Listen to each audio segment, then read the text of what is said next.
Right, recap then. We've barely started and we've had a break, so we've forgot what we've done. But vision is, what are the three phrases?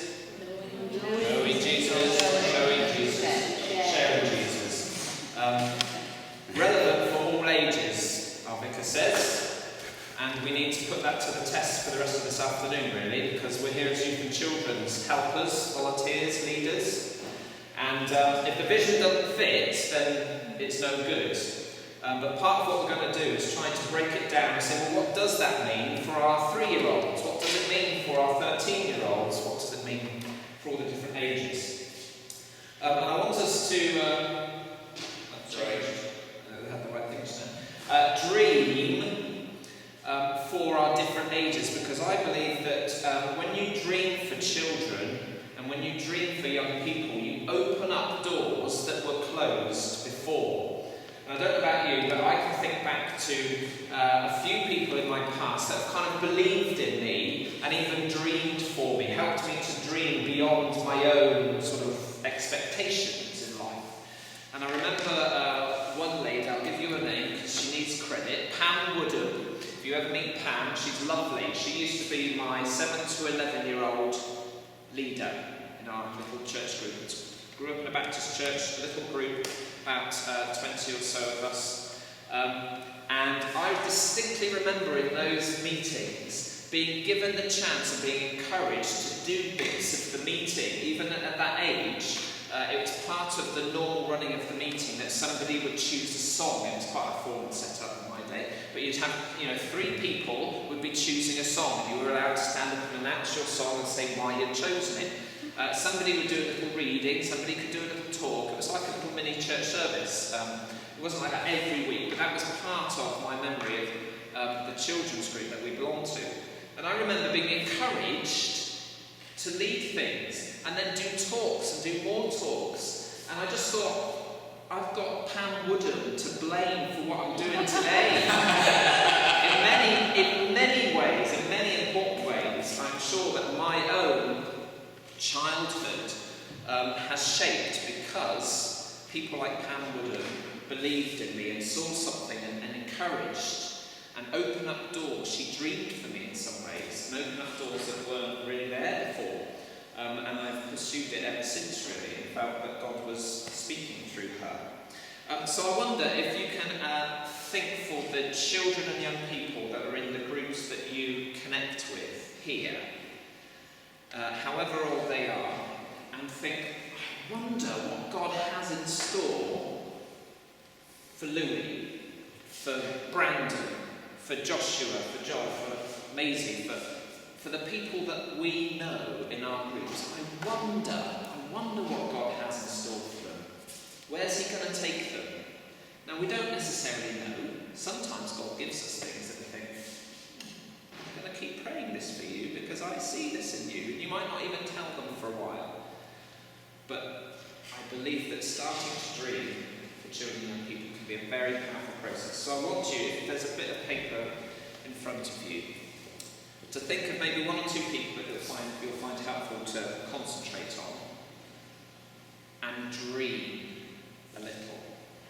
Now, another language for dreaming is prayer. It's very similar. When you dream for somebody, you open up the possibilities for them. It becomes a prayer. So spend a minute or 2 just thinking and praying effectively for some of the children that you can think of. It can be general things, or it could be specific things. But dream. What might happen? What could God do in the lives of these children? Does that make sense? Yeah. Have I said it enough? Right, let's do it. Right, I'll pull time in your conversations and your thoughts, whether you've written things down, whether you've been chatting, or whether you've been praying. Maybe 1 or 2 can share back some. You don't have to name names if you don't want to. I don't want to break any prayer confidences that you have for certain children. But what kind of things are we imagining, praying? Well, can I just... it must be 2 years since now we started the town again. And 2 weeks since, or 3 weeks since, I watched 2 of them just totally, I watched them change. Mike took a workshop for a week at Rossington and then invited us to go and see how they'd done. And they filmed it and they acted this reenactment after 5 days of being together with total strangers. And one was Emily and one was Brandon. I'm sure they won't let me telling you what it was. And those two years ago in the Tower Gang was the most two shyest members of our Tower Gang. And that night they came out in beams. And it wasn't just the acting and what how they performed, but the face and the delivery of what they had to say delivered 1,000 things. As I say, 3 weeks later, I'm still excited of what they did. It was a hard journey for me to get there because from my class or Tony, we wouldn't even got there. But I think we were meant to get there, me and Margaret, to see that deliverance. So there's answers to prayer there, but there's also prayer for the future, isn't there? For those two specifically, that their journey goes on in confidence and in ways that they can find to express themselves. Because I think that was the key for them, wasn't it? To find a medium, the filmmaking, a method that they could connect with. But there's also a prayer there, isn't there, for other similar young people who have low confidence, low self-esteem, which a lot of our young people have, I think, in today's world. And it is a case of, let's pray for opportunities that these young people can connect with and come alive, because they came alive, didn't they, through that project in ways that, was really encouraging. Anything to add? Yeah, I'm just about young saints. I mean, there's quite a few children coming to young saints, and I'm not kidding. The majority of them children, they've got so much confidence. When we have prayer times, open time. This Tyler, I'll mention names, Tyler and Jade Tyler. And this, if they're encouraged, keep encouraging them, pray for them. And what they've been through in their little lives, and to see how they react when they come to young saints, it's amazing. We just get blown away. It's all about encouraging them, praying. So I want, again, another journey, a sense of journey, isn't it? From who they are, from their own backgrounds that you're aware of as leaders, aren't you? You pick up kids' stories, and sometimes we know personally their backgrounds, and we can pray into that, and we can see young people growing. And kids who already have that confidence, we just said about two that lack confidence. Sometimes the confidence of childhood dips at young people age, doesn't it? That kind of getting on to teenagers, and suddenly you turn in a little bit and do a lot of internal who am I work. But we pray that the confidence of some of these... I know they don't necessarily come to church, but they do, they are in this environment when they come to young saints. And it's we get blown away with them, how they are. A little chat. Praying, just in a prayer circle. Just when you're thinking, wow, can I pray? So our own faith is challenged, isn't it? We're stretched ourselves. But let's let those stories stretch us further and say, where could they go to next? Let's not just be satisfied with being amazed at our children or our young people and think, wow, they've got it, that's great. Let's think, well, where next for these? Where's the next amazing step? It may be further than our own personal experience. It might be a God dream that he gives you and think, this is where I'm going to take you. Stephen said about, I know the plans I have for you, declares the Lord, plans for hope and the future. And you think, yes, how can we keep praying for these kids outside the main church, I should say outside the church family, because they are part of our family in our groups, but outside of the faith circles that we see more clearly, that we pray that confidence would grow in that way. Anything else? Something about the two particular ones I've wrote down, Grace. Pardon? The ones I've wrote down, they're both brought the siblings in as well as the young saints. They've both got siblings coming to young saints as well, so it's spreading into the family. And another prayer out of that is that our young people and children invite their friends, invite their family members, invite. So let's use these stories to push our prayers further, because I think that helps us to aim for something that we haven't got yet. I think sometimes we can think, great, this is happening, we love it, hearing encouraging stories, but use those stories for fuel to push your prayers further so we can see more and more of what God's doing. Anyway, Debbie. I've got Amber on my heart because I see her coming. I don't know if it's because of my age, but I see her coming with her grandmother, and I think about her parents don't come to church. I mean, I don't know before a while, but and I think about nurturing children like that who I don't know whose mums and dads don't come, and wanting them to know Jesus as a friend, as their friend now, so that they're sort of rooted in Him. And as they get to teenagers, they won't sort of wander off. Or, I was thinking, I used to go to church on my own as a kid, and my mum didn't go with them. Although I've been brought up to get the read Bibles and stuff, and my auntie used to bring me here when I was a kid. Auntie who used to live in Africa, and I moved to school when I was about 6. But I can't remember why, but I used to spend up to say things on my own then. And my mum came back to church later in life, you know. But I think because I knew that Jesus was my friend and I loved Him, I took myself off to church. But, so I'm just thinking of Amber. I don't know, she wasn't like because her mum and dad not coming, you know. It's like the two girls that sit at the back, I never remember the names. Yeah. Georgia and Lola. You know, we want to see Amber as a Georgia and a Lola in however many years' time, still coming, still engaging. Yeah. And they chose to come because their families go to the church. I don't know where, but they chose to come somewhere else. So again, there's all kinds of prayers that we can attach to that. Prayers for those individuals, that they have a strength of faith that will hold them. You know, there's so many distractions, aren't there, in the world. You just think, hold them, God, and help us to hold them. Help us to help them belong to the family here and feel loved and encouraged. And in a way, you know, we're the answer to our own prayers there, aren't we? Very easily we can pray for that, and then we know we've got to go and do our bit to encourage and to inspire them. Another one of my friends is Ella. Ella's a delight. Ella's, what's the mum? Becky. And Ella, she wants to come, and she says, I want to go to church. I enjoy it at church. It's so fun. And she's the one, and I pray for her that she's the one that brings Jesus into her family as a child, because they are coming for baptism, and I believe in a lot of sort of part why they're coming. But Ella does ask regular, I want to go, and that came through like first steps as well. She started with first steps and loved that, and then wants to come to Sunday school. It's great. And there's lots of biblical support in children leading the way, if you like. You know, there's a whole study there, and there's nothing wrong with that at all. And it's a way often God, you know, embarrasses the next generation into, gosh, even my children are alive in a way that I've never experienced. And it's like, come on, you know, see it in your children's eyes. I long for the day when our adults are jealous of our children. I really long for the day when the adults in the church are saying, do you know what? I want the sort of faith that he's in.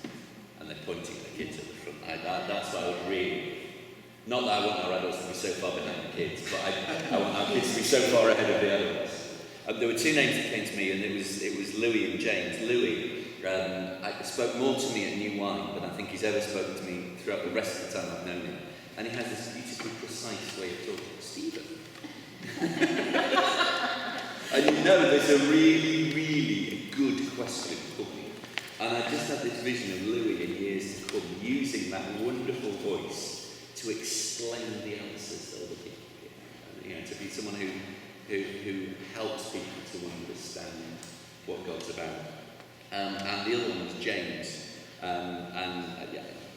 just laugh every time I see James because I think it's fantastic. I don't know how many of you know Gav Calver, Clive Calver's son, who heads, is it YMO, Youth for the Mission, or Youth for Christ? He's a nutter. He's an absolute head case, but he is so passionate about Jesus. I just get excited about my faith by listening to Gav. And actually, the vision of James was he's going to be Gav Calver. He's going to be another Gav Calver. He's going to be Tigger in the pulpit. You said this morning when I was praying for children, I'm leading as well. Yes. And if you want any more props for prayer, Absolutely. He's just self-prophecy. He's completely unashamed. To be honest with you, I know you were really embarrassed when he said, "Pray for us." I was like, "Kid, I'm going to pray for the next 10 minutes for you." You know, that sense of being jealous of what our kids have got, and you know, when you said about Tyler saying, "Can I pray? Can I pray?" I don't recall the last time that happened in a prayer meeting. with others. Their hands are going up, aren't they? And don't recall the last... I'll pray. Oh, everybody else has gone. I suppose I better. And I know people pray in different ways, and people break out and all the rest of it, but just, I'd love to have a prayer meeting where actually we're falling over ourselves to pray, like the kids. I know that's what we should get at, helping the kids. But Yeah. But this morning, as well, as Olivia and Maisie and Nathan on his head nurses. They're expressing themselves, and It's- music's playing, and over there, it's they hear it, fantastic. and I think the girls, I feel like I want to help them with the rhythms, because we're not very good, but I'm not very good at it. But just how when the music comes on and they're jumping and dancing, and they're expressing themselves to what they hear, and they feel confident and able enough to go and jump around over there. And I just think, I looked at this and I just think, yeah, this is what it should be like them, because they're enjoying it and they enjoy it here. You know, It's a really encouragement. I see the flags over there sometimes, but with those little ones just up from where we are in the music group, it's really... And then you see it. Spinning round. I walked down to the piano and there was something, and it's on his head, and then he worries at me. One man on his head, his hand kind of waved as I walked by. When Maurice stood up tonight and said, and I'm going to start with 3 songs, Maurice went, 3 songs? I don't think I realised that both me and Margaret have got new neighbours. He's 25 and she's 21, bless her. And he plays rugby for Adwick. And his dad told him that I played rugby for Adwick years ago. And so we had a chat the other day. And I always remember my dream in youth service way back in the 60s. I got 2 of the biggest roles, sorry Maurice, in the youth club at the time. One called Jimmy Carrington and one called Alan Winfrey. But this one next door to us, he says, he's coming on smashing now. He said, we've got this old man coaching us called Alan Winfrey. I said, oh, thanks. I said, that makes me an old man because he's one of my youth club members. But what I'm saying to you, when he was 14, 15, there were the parents' biggest roles in Skeller. And so I made one on the treasurer and one on the secretary, made to be accountable. The best thing I ever did. But when I heard this news, to me it was brilliant news, because it showed that they'd moved on. They were capable of leading a group of adults now, not young people. It made me quite excited on day this week. I mean, I don't know about you, but these stories help me to remind myself what we're doing this for. And I know in youth and children's work it's quite easy to slip into that kind of teacher role and feel that we're there to teach the children the faith in whatever way we do that. And we're trying to do that in creative ways and fun ways, but ultimately we're wanting to teach them. And yet church family is, there's teaching, but there's learning. We've got so much to learn from these the little ones, the medium ones, the bigger lads that, cause the trouble. There's stuff, I'm not looking at you. I heard your conversation before we started about somebody we love. But we've got, I don't know if you struggle at all thinking actually you're in a teaching role, but I'd really encourage you to, as we go on through this afternoon, to think, I'm not just here to teach, but I'm here to share what I've got, and I'm here to learn what I can, and I'm here to walk with these little ones. And together we'll go on all kinds of adventures with God, and we'll discover things together. Some of my most precious memories of my own sort of youth and children's work is on my knees at a little table doing craft with kids and just chatting and finding out what they've been up to and what their thoughts are about the craft that we're doing, and what do they think of Moses when he stood up to Pharaoh, or what did he think of David, before Goliath, and what do you think that was like? Oh, I bet he was alright because he had God, so that was easy, isn't it? Just some of the things that you can hear around a craft table with kids, and if we're there as teachers, we'll miss that, There is a teaching element, but there has to be the two-way learning. I think church thrives, and youth and children's work thrives, when we can hear, remind ourselves of these kind of stories, use those stories as our fuel for prayer and dreams, because that will then shape what we go on to do. When we're planning our terms and we're thinking, gosh, we've got to fill up all these slots with a title, and And we've got the Young Saints programme, the Sunday school programme, the Tower Game programme, which is still blank and it starts Friday. We look at our blank programmes. It's a shared problem we have. We look at our programmes, and if we're not careful, we go into default and we think, what's the teaching themes for this term? And we put in our teaching. And yes, we need structure, but we need to remember when we're doing it that it's a very different experience that we're hoping for. Stephen's going to give us some more stuff to think about to help us shape what we are going to do and why we're going to do it in our different groups. I just want to share one story that sort of moves us on from that previous one. It's a personal story.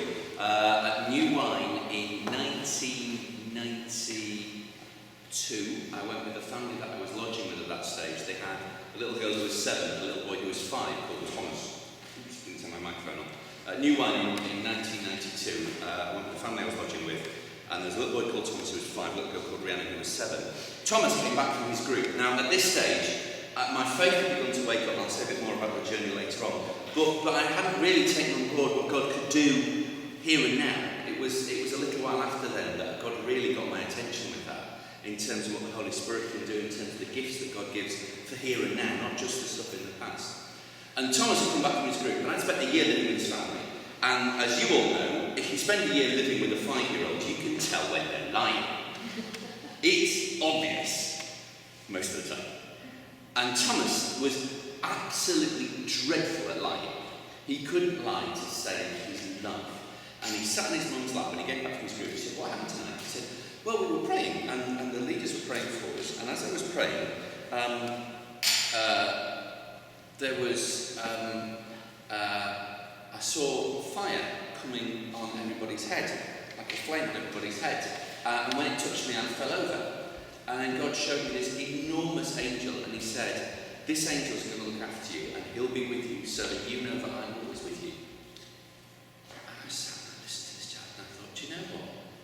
I've never heard God speak to me like that before. And I went into the rest of the week saying, "Lord, I want to hear, I want to watch that." And that's where my comments about being excited. I want our children to go places with Jesus that we haven't been yet. And then to excite us to do that. Thinking about that journey of faith, there are various people that have written various things to try and help us to understand that journey of faith. And I've tried to take one of those in particular that's by a guy called Westerhoff. If you want to Google it later. I've tried to put it into pictures and words that I can get. But if you think about your journey of faith, your journey to faith, your journey through faith and onwards, try and see where these might have happened for you. And these aren't necessarily to do with particular ages. They're often particular stages of development in people's lives. Sometimes you can find adults at a stage that's very different to where a child might be further along this journey. But that sense of moving. And the starting point is what I call faith by experience. And that's that sense of faith when you're told all the Bible stories. And the parent is telling the child, Jesus loves you, Jesus cares for you, these are the stories about Jesus, this is what Jesus has done. And the child's faith is like an offshoot of the parent's faith. How many of you have got grandma's had spider plants?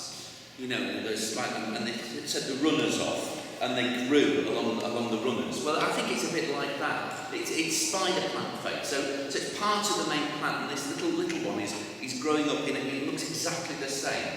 Effectively, it's saying, I believe because you believe. So what my faith is yours. And it's about love, it's about security, it's about acceptance. Children who feel secure believing with their parents. To some extent, it's almost pre-conscious. They're not even aware that they have a nascent faith, an early faith. They just believe it. And to some extent, that's where some of the other, the childhood fairy tales we get from. So things like the Tooth Fairy and Father Christmas. And in one sense, we have to be very careful about how we use those stories, because it's very easy to tell kids a whole heap of stories. And then say, when they grow a bit older, well, actually, do you know this lot? They're not the same as this lot. So absolutely. Absolutely.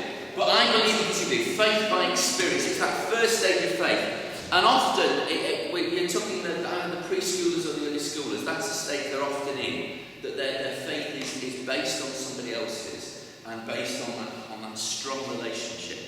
And so if children of that age haven't got a strong relationship with mum and dad, then they have to be able to build that strong relationship with somebody they can trust in order to have that sort of budding faith. And that's where it's important to build the relationships within a group, within somewhere like First Steps or Mums and Tots, so those children can share a faith that perhaps their parents and carers haven't got. The next stage of faith, according to Westcott, is what I call faith by copying. It's that sense of, I'm going to do the things that you do because I want to show that I'm trying to believe the thing, well, I'm not trying, I believe the things that you believe. So it's not necessarily that conscious sense of, I know who God is and I know why I'm doing this, but you're doing this and I want to do that for him too, so I'll do that. And that's the point at which kids will put their hands in the air when everybody else put their hands in the air and worships, or they'll go and wave flags because everybody else is waving flags, and they're doing it as an act of faith. It's not just copying, it's faith by copying.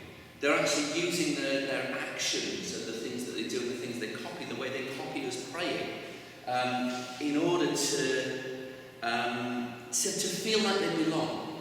You know, it's the one thing I've learned more than anything else is that the children who I see in the schools who are most damaged are the children who do not feel they have anywhere that they belong.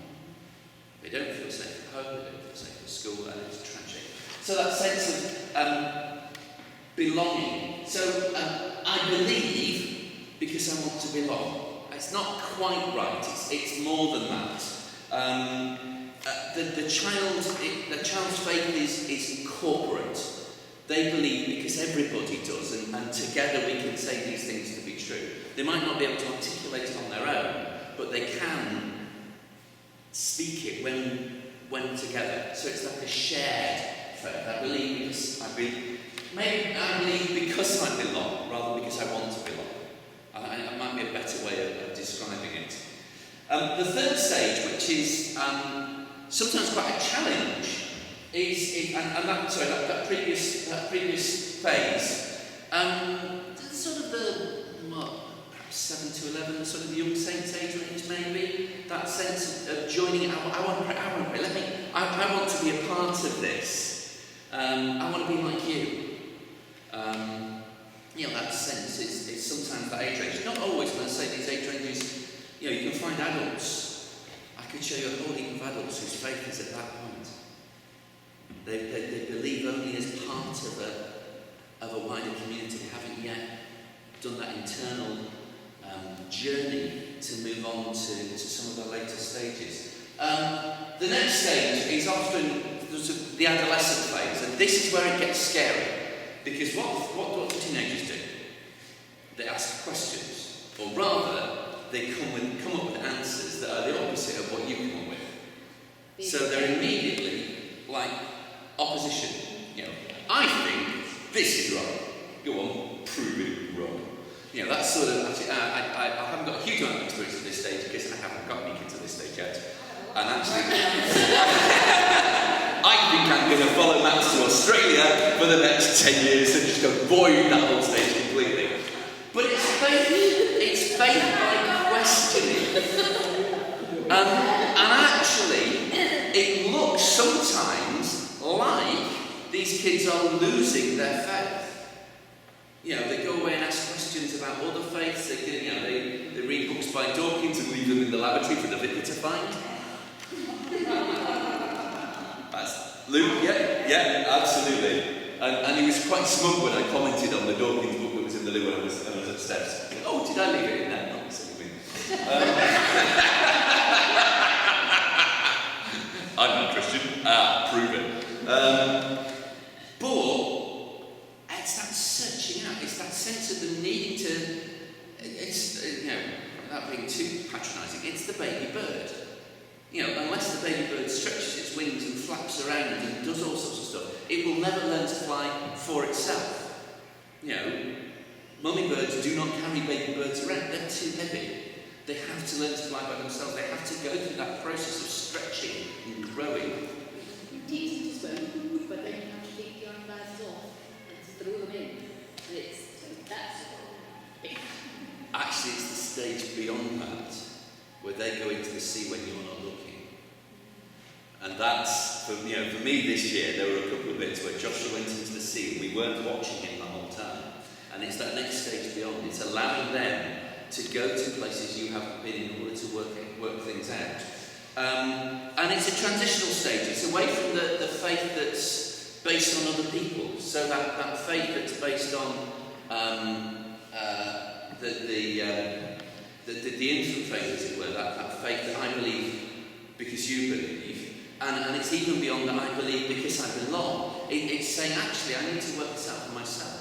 And that can be a very tricky phase, and that's the phase I think most churches fluff, which is why the kids leave. Because immediately the kids start asking questions, and you say, actually, you're wrong. And they're like, fine. What's that? And we need to, I think that's one of the key things.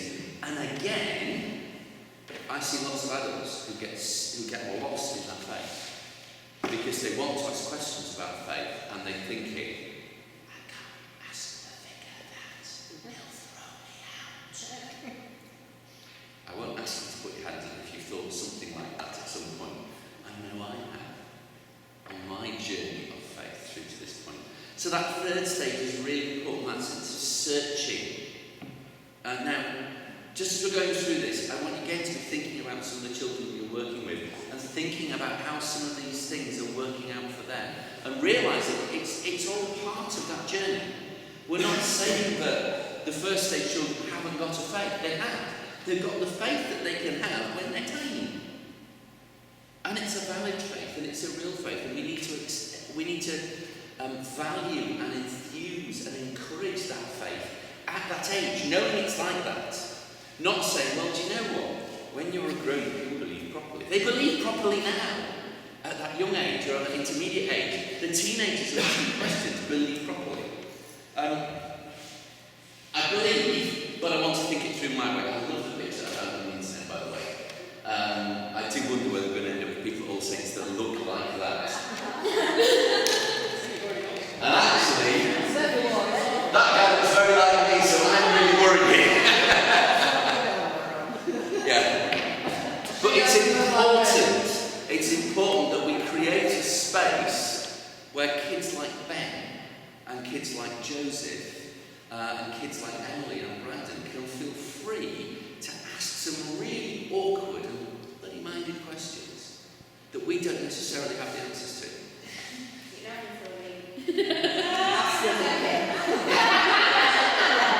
And the last stage is it's faith by conviction. I believe. It's that sense of I've internalised it. Actually, my faith isn't what I do. My faith isn't who I know. My faith isn't who I'm with. My faith isn't what I belong to. My faith is owned. I know in my heart that Jesus is my friend and my Lord and my Saviour. And there are a dozen stages of faith beyond that. It's not that when you get to this point, it's like, pass me that halo, Lord. But that sense of journey and that our kids go through, coming to that final stage, many of them, not until they get to their 20s, before they've really owned that faith themselves and it's come alive. That was my journey. My journey to faith, I started Sunday school, hearing Bible stories. And I heard stories about Jesus. It wasn't until I was 16 when I met him and had a real encounter with him and my life was transformed. And it wasn't until I was 18 where I went to a church where people actually behaved as if they believed in what Jesus said. And it wasn't until I was 22 that I was filled with the Holy Spirit and enabled by the witness of a 5-year-old boy at New Wine to actually say, Jesus, I want that too. My journey of faith. And now, I've got nothing against Bible stories. I tell them all the time. But if our Bible stories remain stories about Jesus, I don't think that's enough. Our Bible stories need to introduce our children to Jesus. Because if they don't, they'll never start on that journey. They'll never make that encounter. So I just want you to think for a minute. Okay, Jack. I remember very little about Sunday school. I remember how they did races going through the race scheme, because they had 2 barrels of water that was colour blue and 2 rivers. But I remember nothing else. I know I was told lots and lots of stories, but it wasn't until I started going through youth group, 13, where instead of hearing stories about Jesus, there were leaders who knew Jesus and told me about Jesus instead of stories about him. It was that real, own personal experience stuff. And I long for our tangents to meet Jesus at that stage of faith that they're at, rather than to be told about him. I just want you to take just a minute. We're running a little bit late, which is why Mike's been helpfully coughing in the front row. I just want you to think for a moment about your own... Sorry? About your own...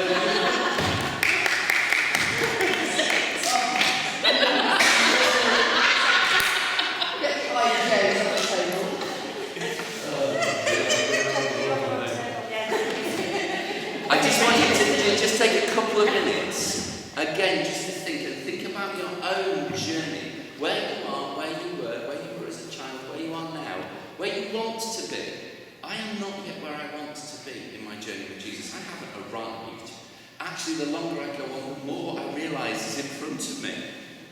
And that used to depress me, and now it encourages me. I'll steal my own thunder. At the parish weekend, I'm going to be talking from Philippians.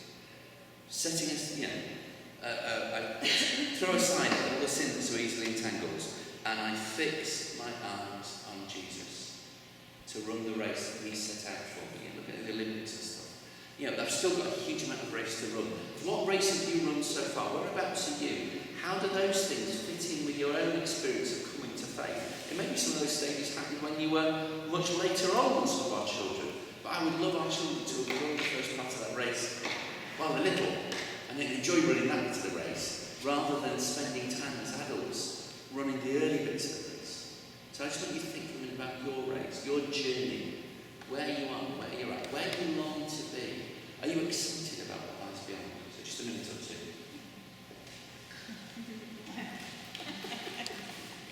I think it's interesting actually, I don't know if everybody's seen it today, but David Weir won his 4th gold medal today at the marathon. And when he had his interview, he said, well, how does it feel? He says, I feel shocked I've actually got through the race. He says, because for the first 5 to 6 miles, I wanted to die. I felt as I was dying. And I had to build a stand up and my earth up and my faith up to get to that end. And he was in the 21 mile to win the race, and he won the gold medal. But you must think what must have gone through his mind when he thought he was dying at 6 miles. Well, others were plotting to try and win. So I say, just take a minute, perhaps in your own head, first think about it. I'm very aware I do my processing out loud, and it's very easy to encourage lots of out loud processing, and I know there are people that do that inside their own heads. So I just want to give them a minute just to think.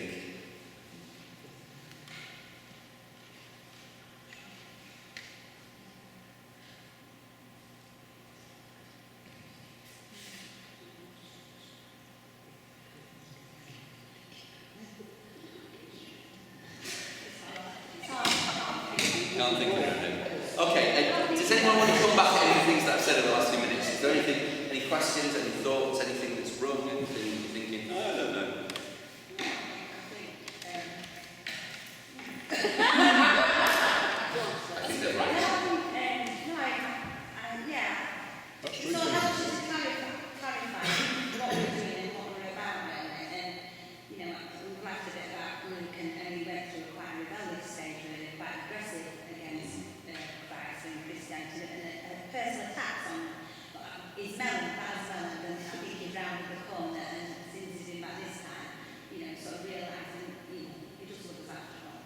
You know, I just think it helps to think about because it, you know, I was brought up, you know, coming here, kept coming here to Sunday school and being over in the church, all having felt board lessons with, you know, with older teachers. But the people who were, you know, believed in Jesus and were Christian and you know, they cared, like saying, built those good relationships up. And there's been a lot of, like Alan was saying earlier about youth workers through it. And, you know I was mum, well, dad particularly, I see part of our youth group as well. But, you know, and it was later that coming here was hard sometimes because it was people that talked as well about Jesus, but it weren't to ever away somewhere else on a Christian holiday at like 15. And I thought, wow, this is totally different to church. This is people, it's different, and that's where I refer the Holy Spirit away. And then other vicars that we've had, you know, they've had, some of them have helped encourage. But I think as teenagers as well, look at my personal life, now for me, the questioning the times of rebellion, I think I'm not doing anymore, we're never doing this, that place. And it helps me sort of look back and think that's all quite normal. You know, and I think for our teenagers, it's just nurturing them and being there through those awkward times. I think the other thing is it's quite interesting to look back and see where you were at these were at those stages of time you felt like those things, and recognising the people who have brought you further forward by being the people who have the relationship with Jesus. When I look back, there are people who went Sunday school and there are people who have the real relationship with Jesus in our church, and actually to date it's the people who had the real relationships with Jesus now that I think back and think those are the people I want to go back and speak to again. And those are the people who We're very now, we're quite open, and I do feel quite approachable. I think the people who work with young people are approachable. I remember coming back from my youth holiday and saying, why can't our church be like this? To the vicar, and he said, it will never be like that. And I was like, yeah. I reserve the right. And I used to say to my mum, I'm not going to Woodlands anymore. When I was young, it was boring. And she said, you can't change a place if you're not there. Well, can I say something? As a new Christian, obviously, I've not been here very long. And if the church wasn't the way it is, there'd be no way I would say, because everybody has been so open and helpful and encouraging, especially Steph. And I just get so excited about all the things that there are to learn. And I need to grow in confidence and be bold, like they said in New Wine, to be able to teach our children at first steps. And for a bit to rub off in the playground and talk to the mums. And at this cafe, play with themselves. So I just want to say thank you to I'm so encouraged by Helen. Helen, after the first time we met was in church, and we had the baking in church, wasn't it? You know, opening our church to community things. Helen is, that's what happened. Helen came into church, and then from baby clearly being here, said, I'm going to come on a Sunday, and that's where it started, really, hasn't it? Our beautiful relationship. And Helen, in Sunday school today for the first time.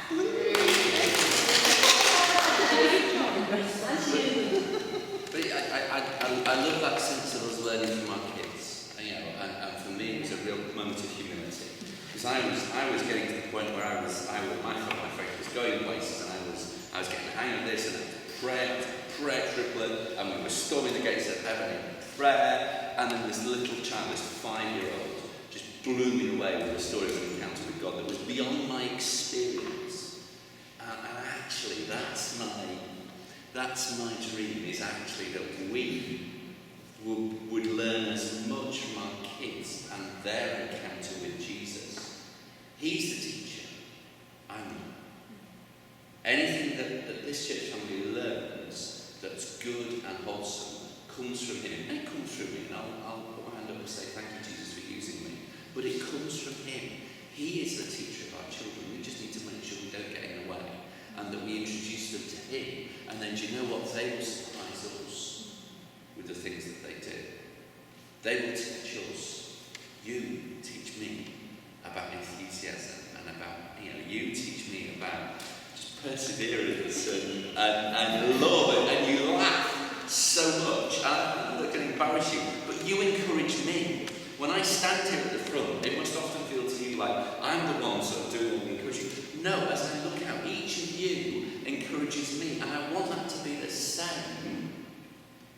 when you're leading your groups, whether they're groups of adults or groups of children, I want you to be looking and saying, do you know what? I want a faith like that.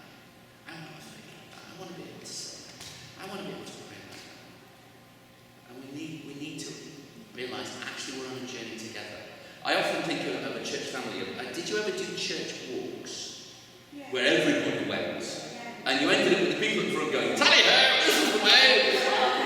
And then you ended up with that sort of big group in the middle, sort of together. And yeah, well, we're not going at the same speed as him, but we'll go at our speed. And then you've got the people at the back, and there's always a couple at the back who carry the little kids. Do you remember that couple at the back who always carry the little kids, or the person whose legs says, come on, and they really encourage us along. And we just all need to realise that none of us have arrived. We're all on that journey. The vicar hasn't arrived. God forbid. To be honest with you, as I say, the longer I run, the more I realise lies in front of me, the more excited I am about what lies in front of me. Yeah, I've got through my 6 miles. I've died. But there's a gold medal waiting for me at the finish line. Right, Mike. I'm going to shut up. Thank you. It's my turn. Good. So we've had vision. I find it helpful just to keep recapping where I've come from, because it is a journey through this afternoon. We've had the vision of the whole church, relevant to the youth and children's work. We've dreamed and we started to pray and think what could happen with our young people and children, where could they go to, what could God do in their lives, and hopefully that fuels our prayer life. But very helpfully now we've kind of looked at some theory which kind of explains, well, this is where your children are probably at in these different age groups. The little ones, well, they're not going to have necessarily a questioning faith, so that in your groups you're having to answer lots of questions. It's more experiential. It's have a wonderful time in God's house with God. Smile, have colour and music, because God's about creativity and all those things. And yet for the older ones, we know because of where they are at in their faith journey, there are more questions. So what happens in the older Sunday school and in Tower Gang will look very different from what happens in the younger groups. And that's where we're at now. We're thinking, well, what are the implications there? We've got the vision in our mind, we've got these prayers of hope that we want to see happen in the children and the young people. But what does it mean that we actually do? And I know in many cases everyone's planned now for this term, which is why we hoped to have this day a little while ago, if you remember, we had to cancel it and whatever. So we're at the beginning of the term, and I know clubs have started and are starting, and you've got your plans drawn up. But I hope in the next 15-20 minutes or so, some of our thinking might affect what we've already planned, or at least give us good fuel for future plans. Because bringing all this understanding together, our prayers and also our understanding of where they are in their faith journeys and where we are in our faith journeys, we need to ask the question, how do we do that we're doing? What are the best kind of activities to do in our groups that meet the fact that they're here in their faith? And we hope for this in their lives. So what are we going to do that meets those two requests? Do you see what I mean? Rather than just coming up with a program. I know sometimes my default is, well, I need a story, I need some games, and then I need to do this, and we're done. And if we're not careful, our default kind of stays a little bit detached from who we're working with and who we're praying for. So if we have prayers of boldness and confidence for some of our young people, then our programme should reflect the fact that give them a chance to say stuff, give them a chance to be heard for what they want to say, let their opinions be heard, make a safe environment where opinions aren't shot down and there's teasing and bullying. You know, that's what Tower Gang tries to look like sometimes. And if you want your younger ones, who are at this experiential level of faith, to experience God, well, what do you do? What activities are good? What stories do you use that help them to experience? How do you behave as leaders so that they would experience God's love? Do you smile lots? Do you have children near to you? Are you using friendly voices? You know, all this stuff is stuff that we can put into our programs to get us to where we hope that young people and children will grow into. So do you see how it's joining up? And it's important. And I know some of you do it already, and for some of us it's like, oh yeah, we've not really done that for a while, I've forgotten that it's important. So what I want you to do, and you might need to move for this, is to sit next to somebody, at least somebody, who's working with the same kind of age group as you are. If you're already there, then that's fine. I don't necessarily need everyone to jump up and run around. And I know some people do different age groups, don't they? 1 or 2 different age groups. So just choose what age group you want to think about for a moment. Suddenly, the popular tables are I'm going to head to the kitchen and get some coffee and tea, so I'll bring those to the table. That's fine, I'll bring it to the table. Before you get stuck in, can I just give you a little bit of framework for this? So the purpose of your group, as Stephen said at the beginning, is kind of we're growing the church. It's a discipleship. But what does discipleship look like at all these different ages? What does a 3-year-old disciple look like? They can have a very valid faith, a wonderful saving faith, and they are on their journey.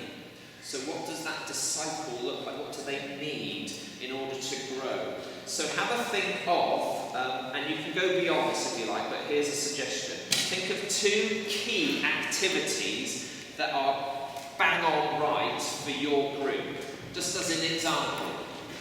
Not just something that goes down really well with the kids, but that meets the fact of they're here in their faith. We would love them to be here. These are our dreams. And so here's a great activity that will help them to grow in that direction. So think of 2 key activities and maybe some of the reasons why they are key. Think of 2 stories from the Bible that are really, again, bang-on stories for your age group to learn from. So the lessons in those stories, the things that you can draw out of those stories are things that are spot on for children or for the young people that you're working with. Because the Bible is full of all kinds of stories, some of which I would say are inappropriate for children. And we've all done it. If you've worked in the Sunday school at all, you'll stumble across the stories and you'll think, well, we should do it because it's in the Bible. How are we going to do this?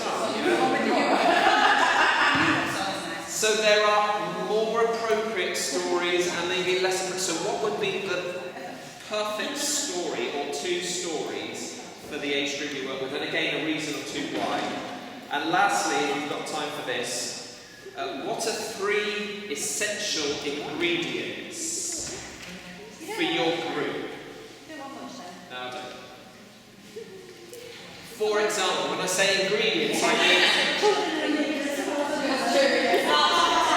For ingredients, I mean... Every session that we plan is made up of different kinds of activities, okay? So you might have a song, or you might have some drama, you might have a question time, a debate time, a video. So when I say ingredients, I mean kind of the elements of a group session. The kind of activities that you would put in to a group. So think of, again, sort of 3 types of activity, 3 ingredients that you would say, now if we did these 3 ingredients, more often than not, it would give us a good, healthy balance to the group that we're working with. Are there any questions? Sure. What's the statement? The question is, could you shut up? Please, don't get it, please. That becomes a request. They would be. Are you up for the question? 3 or 4 minutes and it's a rush job. So apologies, let me break into your conversations because we are pressured this afternoon to cover stuff, but in many ways I hope the conversations that you're starting around your tables are the ones that will continue. And I know Stephen has a challenge for us at the end of this afternoon to continue what we're thinking about. But hopefully you've come up with some thoughts about what makes a great group for your age group. And hopefully you've realised that the thinking process behind it actually makes the programme that you plan so much more meaningful it becomes more purposeful than accidental. Because there's ways that you're not listening to. Right, can I encourage you to pens down? Before I pass over to Stephen for some practical bits and pieces, one or two thoughts. Stephen's just talked about stages of faith. And some of us feel, oh well, we're at this stage and I sometimes see the kids way beyond me. And some of us might feel, well, the kids have got a long way to come before they experience some of the things that I've experienced. Can I encourage you, it doesn't matter. It doesn't matter what stage of faith that you're at. Whatever group you're working with, whatever your own journey with God, it doesn't matter your own stage of faith. What matters is that you try and understand where the young people and children are and where they might be going. You concentrate on your journey of faith as well. And sometimes you find that you can walk with the children and young people along exactly the same path and learn exactly the same things. And other times you might feel like you're encouraging them on. Come this way, come this way, come this way. It's wonderful over here. I've learned to hear God. Come, let's have a try. And other times you're like, can I just catch up with you? and that's fine. But just an awareness of where young people are at is a wonderful thing. I sent Stephen an article which Tonya had found the other day, which said about don't teach the right answers.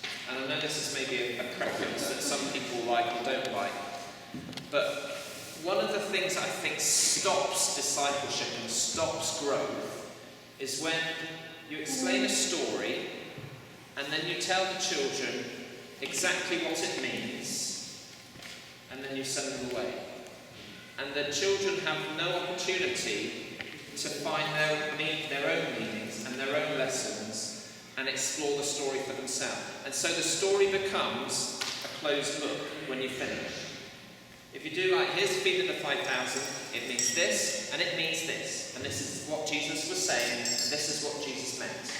If you close the book at the end of it, the book remains closed. If you use language like, I wonder why Jesus did that, what do you think? I thought about this. This is one of the thoughts I've had about why did Jesus do that? Why did he have all this bread around? Maybe it was this, maybe it was that. Those kind of ways of teaching, if you like, open the book, for those who do open the book. They open the book and they pass the book to the child or the young person, and they take that story with all those wonders and questions that you've given them away, and they'll discover God in their own way. Keep the book open. Right, Steve. You might have thought that my opening question, right back when we started, was a bit random, those who were here at that point. When I asked you, has anything unexpected happened today? Actually wasn't a random question, because the word I wrote on the right-hand page of my notes is expectation. I want us to be expecting amazing things to happen. I want us to be expecting that our children will lead us into places that we haven't been. I want us to be expecting that they will encounter Jesus in a way that we haven't. Now, there are some practical things we need to think about, and it's very easy to divorce the spiritual from the practical, but actually they go hand in hand, because the way we organise the things that we do will have an impact on the way that we're able to target those different stages. And just to add on to what Mike said, the thing I don't want you to go away thinking is that stage 1 faith isn't as good as stage 2 faith. They are all valid expressions of faith. They're just at different points on the journey. You're not saying that the A1 is better than the M1. Or the A74 is better than the M1. Yeah? It's just different points on the journey. You have to take the right route at the different points on the journey. They're not more valid or less valid. They're just different. Yeah? So we need to. I just want to put that one back into the mix. Thinking practically then. So that was on the slide for what the implications. We need to think what the implications are across the whole age range, and the things that we do at one end of the age range will have implications for the things we do at the other end of the age range. The organisation of our groups. Now, hopefully most of you have seen the piece of paper I sent out with some thoughts on about how the groups are organised. This is just a quick summary of it. Our preschoolers, so the ones that haven't started at full morning nursery yet, so 0 to 3-ish, depends on when their birthdays are. Now actually in all of this, I'm talking about school years. I'm going to be a little bit direct at this point, so forgive me. I think we really need to think about school years rather than birthdays. Because I think the benefit of having a settled group for a whole year outweighs the problems of them changing everything at the same point. Are you with me? Now I've slightly staggered the group, so it's not quite Key Stage 1, Key Stage 2, Key Stage 3. So we get around that problem of transition. You know, when we don't want to give the kids a huge change here when they've already got a huge change at school. I think actually if we can model that transition here first, so move them a little bit early first, I think, well, that's my view. If you wish to disagree with me, please do. I am not the expert here. Yeah, I know you disagree. So anyway, the preschoolers. The middle box is about the things that happen during the weekdays. The right-hand box is about Sunday mornings. The green box is the things that are happening. The red box is the things that aren't happening. For those of you who are colourblind, I'll point it out the way through. So, preschoolers, we've got first steps, we've got mums and tots. I know mums and tots isn't a Christian group, it isn't a church group, but actually it is in lots of ways. It's about church in all the practical ways. It's about engaging in those relationships. We don't have to have a hymn in order for it to be an expression of church.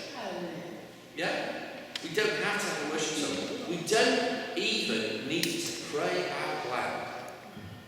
So as I've included mums and tots in there, and actually I see that's one of the most strategic places that All Saints is at present, in mums and tots, rather than one of the least strategic. Sunday morning crash for that preschool age group. Their nature is not going to engage, even with the stuff that engages a 5-year-old. They're just not going to get it. We need to find ways to release mums with really tiny ones to engage with God. I remember the struggles as a vicar, as a curate, with young children. Engaging with God was almost nigh impossible. Especially when you're a new visitor to the church and you're worrying about what the people say. I would like to explore this as a possibility. Maybe not now, but I think we need to think about how we enable that group to have some of that experiential faith from people other than their parents. Because their parents haven't got that faith to share with them. Perhaps we can do that at a very, very early stage when they encounter church and come to church. And they can say, Mummy, I want to go to church. Because there's a nice lady there who sings songs with me. Yeah, when they're old enough to talk.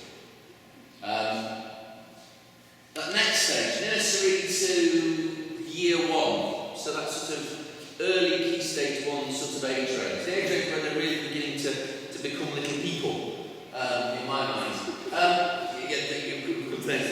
Midweek, we actually don't have anything that engages that age range of kids midweek. I put a question mark there. I want to leave that question open. I've had various emails bouncing around since I sent this out. And different people have got different views on that. There's issues about leadership, there's issues about resources, there's issues about just being far too busy to do something else. But actually, as I went through this, I started to see gaps in what we had. And I think that's an interesting gap to, when you lose a tooth, you worry the gap. That's the gap I want to worry. Perhaps not come up with a solution now, but over the next few months and time, I want to worry that gap and think through what that gap might look like. And then, in terms of the Sunday school group, the littlest Sunday school group. So, those who already started at nursery, up and including those who are in year 1. And I can't give names, so I call them the Sunbeams. They might be called something else, but that's the shorthand. But that group, as a group in its own right on a Sunday morning, tying up with this during the week. So these two tie up, and these two tie up. And if you remember from that document I sent, the model I want is like an overlapping circle. They ought to have drawn those as overlapping boxes, actually. I don't want them to be the same thing. I don't want creche to simply be first steps on a Sunday. And I don't want first steps to be creche on a Wednesday. They need to be different, but they need to interact with one another. They need to engage with one another. Moving further up the age range, sort of the Y2 to Y5, and I know these might not line up with the boundaries that we're looking at present, but you know, I think we need to have this conversation maybe beyond today about where these boundaries sit. So midweek we have Young Saints, and I'll come to it in a minute. I want to send everybody away thinking about how these aims, how these dreams for our children actually become reality in the groups.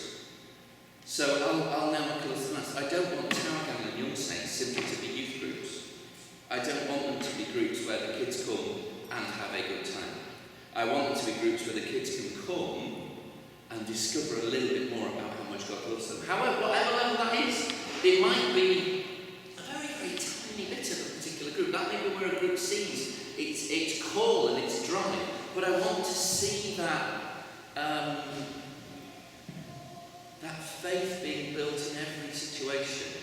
We are a people of faith. Mark, you cannot, I think Jackie said, if you cut me in half, I hope you'd see the word Christian.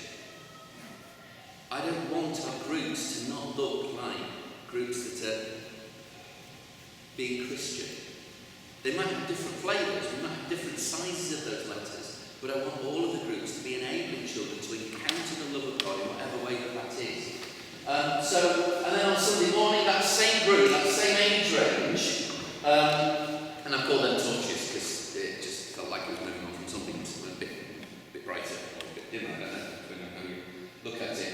And then the sort of the Year 6 plus group. So we've got Tower Gang, and this is another hole we've got, and I know we've had various conversations about splitting our Sunday school on Sunday mornings into 3 groups. So actually we take this older age group and are able to do things with them that are, well, beyond our Y2s, or beyond our 8-year-olds.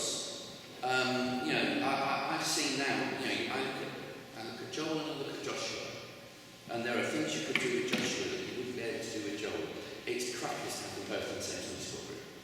Crackers to have them both in the same children group. If we can find a way to make this work, if we can find the leadership to make this work effectively, I really think this is the way that we need to move forward. That's the whole at present, that's the whole we need to fill. I don't know if those of you who are here, we had a Youth and Children's Summit 3 years ago, was it? I think it was. And it was at that point that we identified the gap that now is filled with Tower Gang. We looked at our children ageing and said we need to move on to this next phase. And I want to do the same thing. Because actually, what does this whole look like? We're increasingly a church that have teenagers. And I don't think that some of the things that we're offering to our 11-year-olds are the things that we need to be offering to our 15-year-olds. And those 15-year-olds are coming. They're coming at a rate of 24 hours a day, and nothing on this planet will stop that. Sure, a baseball bat nails it. We need that whole to be guiding our thinking as we look forward. We need that whole to encourage us, to spur us on. Because you know what? I don't want to get there and discover that at the point where our kids need us to be able to ask them questions. Mark asked me, what does a church that accepts a questioning faith look like? Haven't got a clue, but I want to make sure that we've thought about that before the kids start asking those questions. Or as the kids start asking those questions. I want us to have the resources in place to be able to meet that in the same way as we did with Tower Gang. Where would we be now if Mike and Alvin and the others hadn't taken on that challenge and started with Tower Gang? We wouldn't have Brandon and Emily growing the way they've grown this summer. It wouldn't have happened. They wouldn't be part of the church family. They'd have gone. And how many years would it be until they were back in a place where their faith could continue that journey? So those are the things that... There are some holes in here. There are some things we talked about. There are some age ranges. I think, as I put in that letter, I think it's important that people are working with the same age group. I think it would be very hard to say be engaged in Tower Gang as a leader here and then trying to engage those children. If this is about real relationships, then the way they're going to have a real relationship with Jesus is if they've got real relationships with the leaders as well. And if it's about relationships, then I think those relationships need to build in a Roy's Mark. Sorry. My only question is, and this question I would have for the Sunday school teachers already on Sundays, what are you going to give your leaders so that they aren't always just giving? Yeah. Because I think that's a big question. Sorry, Mark, can you just repeat that again, please? If you're not careful, you end up taking your leaders, you're busy during the week doing stuff, but then you take them out on Sunday to do the other stuff, and they get somewhere where they get stuff put in. But we try to do it alternate, so we're not out every week. So like, if there's two of us leading, usually I'm out once a month. Because, you know, we do it alternate. That's how we try to make it work. By the time you're out for the summer holidays, it usually works out you send us about 5 times a year. But often, lots of times you're not in. The level at which stuff is being pitched is not at the level that people are leading. Yes. But again, when it's morning worship, the idea is that you're out for one morning worship, but you're not out for the next one. I hear what you're saying, but so that's there as well. And I think that's where... If you're only missing 5 or 6 morning worships a year, you're actually missing 5 or 6 morning worship, adult morning worships out of 12. Yes, absolutely. And I think at that point the question then, I sort of throw it back the other way. What are the resources that you as leaders need in order to be able to grow in your faith and not lose out from having missed those? And I would point to things like the website. The fact I haven't sermons haven't been updated since before the summer holidays, but that job will get done. There's a chance to listen in again on some of those sermons. Within the next few weeks, we're going to have seminars up from New Wine there for people to listen to for the last 5 or 6 years on a special dedicated website for the church family. So there's ways to engage with that outside of Sunday, and I think that would be one of my answers is about making sure that the leaders here, as well as what else do we need to do. But I think we need to encourage one another in situations like this. I think we need to get together. I want to encourage the leaders of the group to get together and learn together and pray together. Don't just get together to plan, get together to pray, get together to learn, get together to study together so that you grow. And I know that sounds like more stuff, but I think that will deal with some of the things that are missing. Is that yeah. It's not me to answer the question, it's the leaders. How do other people feel? I agree with what Jackie said in a way, it's taking responsibility for yourself. And I know myself, if I need more from God and I need space, then I'll do something myself. And, you know, we're going to Spring Harvest and I volunteer to work there with children as well. But I also try and get some me time, because that sort of keeps you working another year. But I take on board what you're saying, Mark, because sometimes it is hard work. It's a new one, just maybe just gives me that. Yeah, top up. But there's also, to be fair, a whole host, it's more trying to get that, there's a whole host of other learning, encouraging opportunities that we don't make most of. So there are new ways training days, there are occasionally dance stuff that we miss out on. But we're not too good to go and do it. But the problem is with those as well sometimes, when you're working 4 days a week, Yeah. you've got your own family as well. That's And Sunday school, you know, it's just Saturday weekend, you know, out of a weekend, but like it takes time management, isn't it? Yeah. The question is time management. So let me bring you back to here. There's one hole on there that we've already talked about filling, and we were going to fill from September, and we're going to move on to try and fill from January, which is this one, which is splitting the Sunday school into 3 groups. Honestly, those who are involved in that, what do we need to make that happen? We need 6 people who are willing to be the second adult in the group. That's the minimum. Have we got 6 people who will lead? It's What Sunday morning does? We've got. Have we got that? 6 leaders. So who are the Sunday leaders? Who are the ones who are leading the leaders? There's 3 there. 3. We haven't discussed leadership with Lisa. Yeah. This will be the second one. I don't mind doing the second one. Yeah, but also to use that as an opportunity to increase your confidence and whatever. Who are we looking at for the torches? So I've got 2 there. And who are we looking at for the lasers? There's Andrea, Sarah, and I don't know what you want to do, Jackie, if you want to be involved or not. Because you said about Never mind plans and doing something. Right, so, but I need to know if Yes, we can have that conversation. So actually, we've need to make that reality. Now we need a third venue.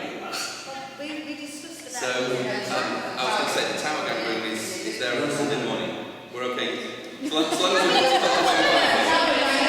it's the Tower Gang, I mean, it's their room. It will be that age range.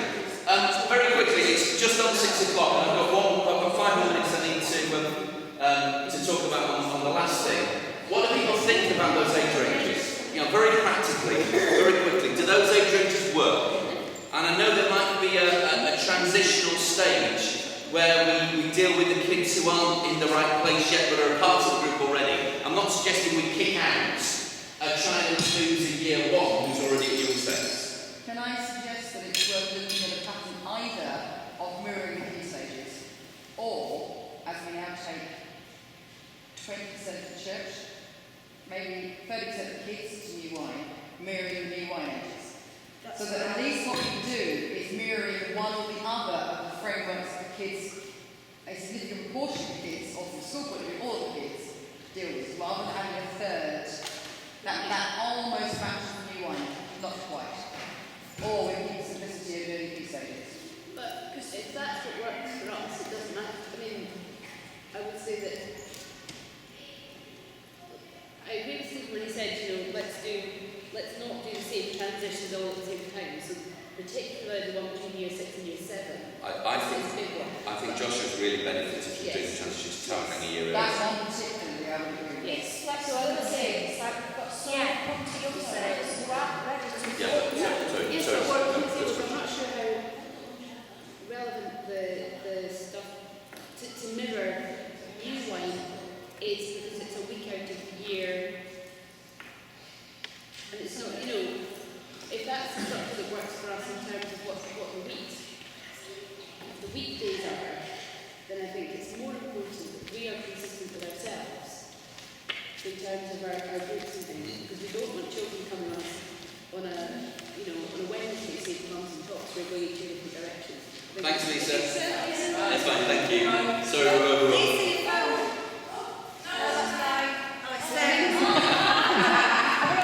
I was going to walk to them. Thank you, Lisa. Sorry, overrun.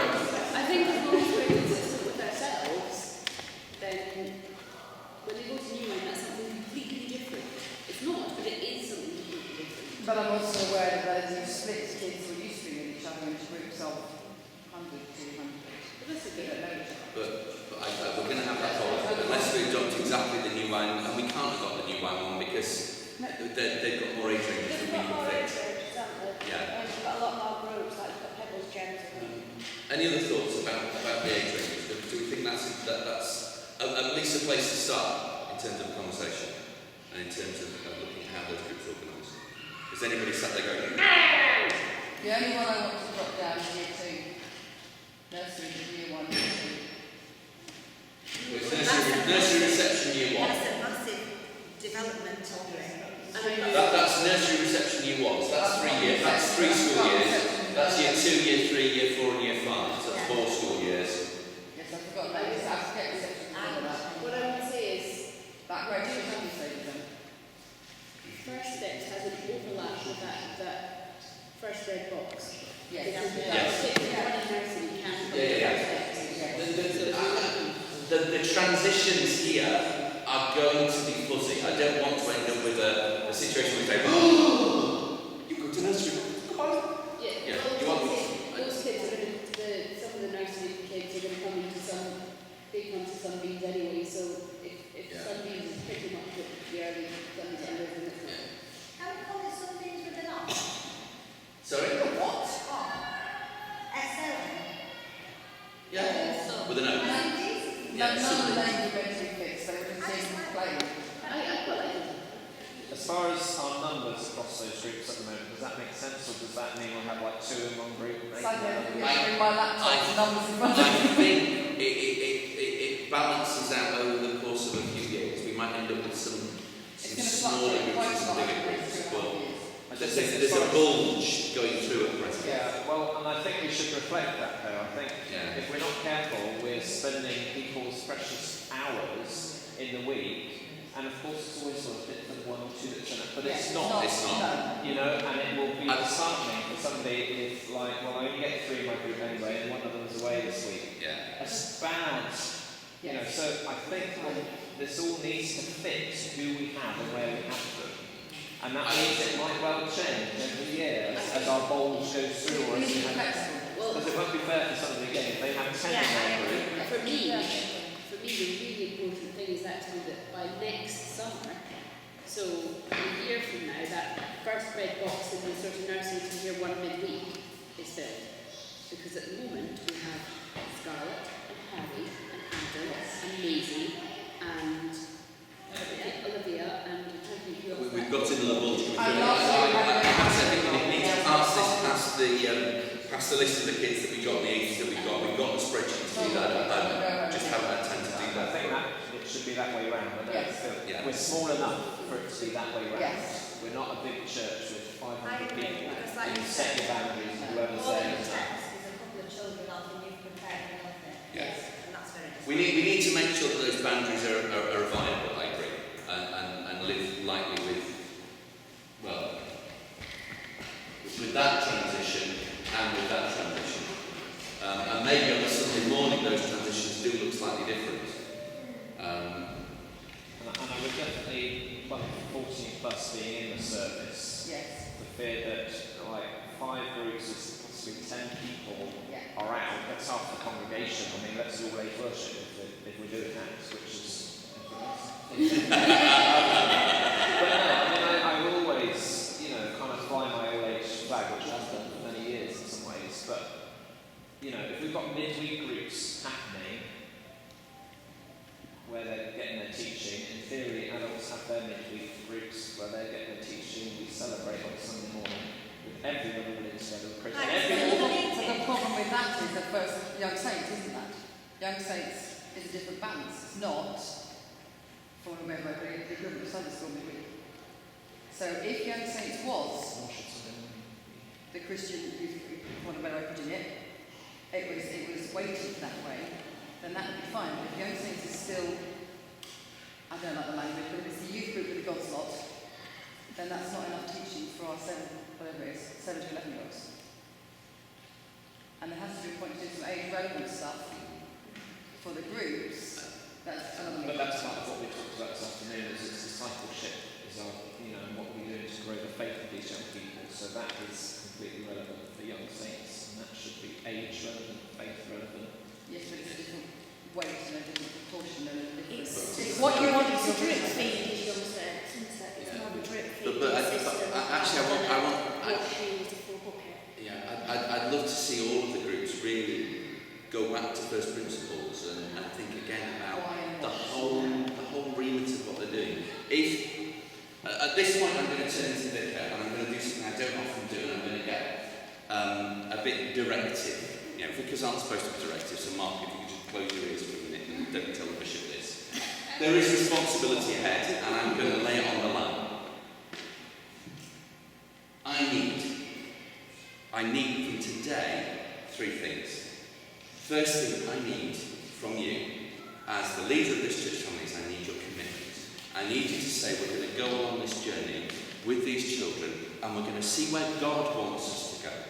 We all come to this with our own ideas, we all come to this with our own biases, with our own histories, but I want your commitment to see where God is going to take all of these groups. And it may be at the end of this that First Steps and Tower Gang and Young Saints and Sunbeams and Torches and Lasers, whatever we decide to call them, look radically different to how they look now.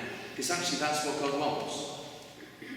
I want your commitment to be open to that possibility and to go back to your constituencies, go back to your groups, go back to your planning again. Not to rewrite this term's planning, but when you're working through this term's planning, be saying to yourself, have we got that vision? Are we trying to engage our kids in a real relationship with Jesus? Are we trying to engage our kids in a real relationship with one another? Are we trying to engage our kids in a real relationship with the world? I want your commitment to be open rather than closed. And I'm not suggesting that any of you are closed, but I just want you to have that, hold lightly to what is, so that you might be able to take hold of what might be. Is that a better way of putting it? Or does that make no sense at all? The second thing I need is I need you to go through a process of working out the aims and the visions for your group. I want, and I will say I want never gets announced, but I want eventually 2, 4, 6, 8 pieces of paper. No more than A4. Doesn't fit onto A4 at 12 point, throw it away. Try again. I want aims and visions for your group. I want to see what God has put on your heart for the young people that He has given you the care of. Because this matters. This is important. If you have those aims and visions in front of you, then you've got a skeleton on which you can start to build something. If everybody's going in different directions, everybody will be going in different directions. But I think if you allow the Holy Spirit to lead you and to come up with that framework, that then means that everything that we've talked about today can become a part of the DNA of your group. Now, the DNA of Young Saints isn't going to be the DNA of First Steps. They're going to look different. But if you've got that DNA, you go back and you say, actually, do you know what? As we're looking at this church, we haven't got any blah. And that's part of our DNA. We need to make sure that that's part. It gives you a touchstone to be able to then be accountable for what the groups are doing. And I want you to give the children opportunities to make us jealous. I want you to be bold enough to let the children fly and tell us what it looks like. Because we've got some grown-ups in this church family that have never flown. And perhaps the only way that they're going to fly is when the baby bird kicks them out of the nest. Please, I need 3 things from you. I need that commitment to be open to what God might want you to do, and the commitment to love the children and young people that God has given you. I need you to have that, go through that process of working out those aims and visions. It might sound a bit formulaic, but that process will allow you to have that conversation together that will mean that everybody's on board. Everybody's on board. If everybody knows what the aims and visions are, then those groups will motor, I assure you. And I need you to give opportunities to your kids, your children, your young people to make the church family jealous with the stories that you share. And that means we need to make sure that there are stories to share. Not just, we've made this, but I prayed for so-and-so and they were healed. James, Lisa's left. James wants to pray for his granddad. We prayed for his granddad. His granddad's a lot better, unexpectedly. I'm jealous. I want to be jealous of our kids. I want to go where they can lead us. So that's what I need from you. I need those things. And actually, number 1, I'm asking for today. Number 2, I'm asking for by Christmas. And number 3, I want to be a regular part of the life of all saints by Easter.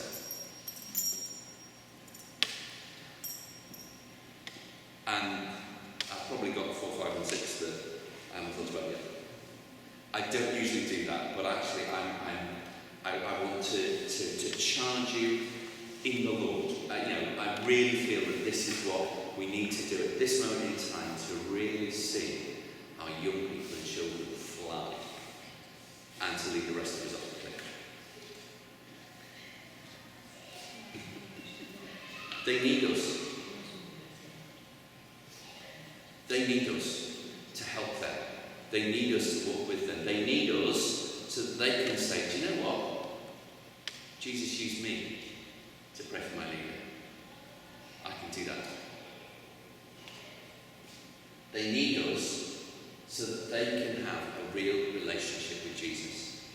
They need us so that they can have real relationships with each other. They need us so that they can have a real relationship with the world that they're going to end up in, one way or another.